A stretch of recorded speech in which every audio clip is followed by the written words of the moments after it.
అన్న మీరు చెప్పండి. గత నెల రోజుల నుంచి నిరుద్యోగులు, విద్యార్థులు ప్రతి ఒక్కరు రోడ్ల మీద వచ్చి కూర్చోవడం, ధర్నాలు చేయడము, ముట్టడికి పాల్పడడం ఇలాంటివి చూస్తూనే ఉన్నాము.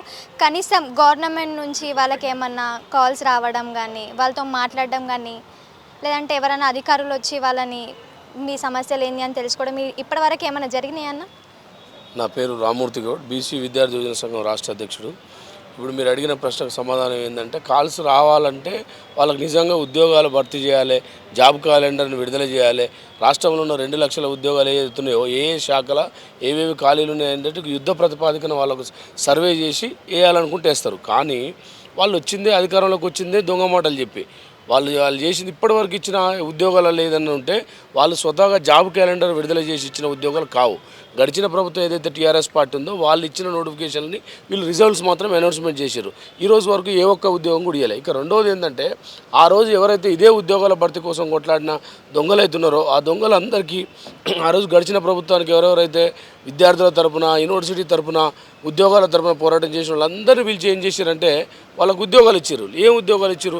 ఎమ్మెల్సీలని, మార్కెటింగ్ చైర్మన్లని, కార్పొరేట్ చైర్మన్లని నిన్న మొన్న 30 వచ్చినాయి.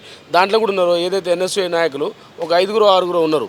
తర్వాత అంతకంటే ముందు చూసినాం టీవీలు పెట్టి తీన్మార్ మల్లయ్య ఒకటి, ఇప్పుడు ఏదైతే ఉంది బల్మూరు వెంకట ఆ పిల్లగాడు ఏం చదువుకుంటో కూడా తెలియదు, ఎంబీబీఎస్ డాక్టర్ అని చెప్తారు. ఆయనకెట్ట తెలుసు గ్రూప్ 1 గ్రూప్ 2, గ్రూప్ 1 ఉద్యోగం, గ్రూప్ 2 ఉద్యోగం, అదేవిధంగా ఇప్పుడు ఉన్నటువంటి ఖాళీల ప్రక్రియ ఇవన్నీ తెలవాలంటే నిజంగా చేసుకొని ఒక చెట్ల కింద కూర్చొని చదువుకుంటే ఆకలి, అజ్ఞానం, అక్షరాస్యత ఇవన్నీ తెలిసిన వాళ్ళకే ఇవి అర్థమవుతాయి.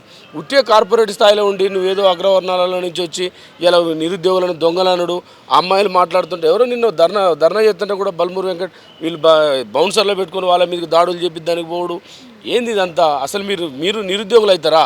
మీరు కాదు కదా. మీరు ఎన్నో కార్పొరేట్ కంపెనీలలో పనిచేసి వచ్చిన వాళ్ళు, మీకు ఎట్లా తెలుస్తుంది? మీరు మమ్మల్ని అనుడు కాదు, వీళ్ళే మిమ్మల్ని అంటారు, మీరే కార్పొరేటర్లు అంటారు.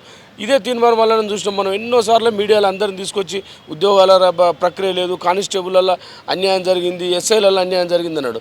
ఏడవ అనుకున్నాడు అని మేము అడుగుతున్నాం. ఇవాళ నువ్వు ఏడున్నావు? అయ్యాను ఇందిరా పార్క్ కాడ దాడులు చేస్తారు నిరుద్యోగుల మీద, ఉద్యోగుల మీద. ఇప్పుడు జూన్లో ఓపెన్ అయినాయి. ఏది గురుకులాలు అయితేంది, డిగ్రీ కాలేజీలు అయితేంది, అన్ని విద్యా సంవత్సరం జూన్లో ఓపెన్ అయింది. ఈ రోజు వరకు ఎక్కడన్నా హాస్టళ్లలో కానీ, మెయింటెనెన్స్ విషయాలలో కానీ, ఇప్పుడు మన అడ్మిషన్లలో కానీ ఒక్కసారైనా ప్రభుత్వం దాంట్లో పట్టించుకోవట్లే. ఇప్పటికీ ఓపెన్ గవర్నమెంట్ వచ్చి 7 నెలల దగ్గరకు వస్తుంది. అందాదా ఇవాళ గురుకులాలలో 100 మంది 200 మంది విద్యార్థులు చచ్చిపోయారు. పాములు గరిచి, నీళ్లు లేక, సరైన సౌకర్యాలు లేక. ఏ ఒక్కరోజన్నా రేవంత్ రెడ్డి స్పందించట్లే. 10/10 వచ్చిన 10th విద్యార్థులకు మీరంతా నా తమ్ముళ్ళు, నేను కూడా మీ లెక్క చదువుకున్నా, మీరే నాకు దిక్కని చెప్పిండు. ఏది మరి ఆ విద్యార్థులకు ఏం చేస్తున్నావు? ఇవాళ నువ్వు టీచర్ పోస్టులు ఇప్పటికీ 4 సార్లు టెట్ పెట్టి ఫిల్టరింగ్ చేసినావు విద్యార్థులని. ఫిల్టరింగ్ చేసిన విద్యార్థులకు నువ్వు డైరెక్ట్ 15 రోజుల గ్యాప్లో డిఎస్సి నోటిఫికేషన్ ఇస్తే ఎట్లా చదువుతారు వాళ్ళు? చదువుకోలేరు కదా. మీ అందరూ ఏమని కొట్లాడుతున్నారంటే యుద్ధ ప్రతిపాదికన దీన్ని తీసుకోండి, నిజంగా ఉద్యోగాలు అనే ప్రేమతో మాట్లాడండి అని చెప్తున్నారు. కాబట్టి ఇది నిరుద్యోగులకు సపోర్ట్ చేసే ప్రభుత్వం కాదు. నిక్కాసుగా తేలిపోయింది.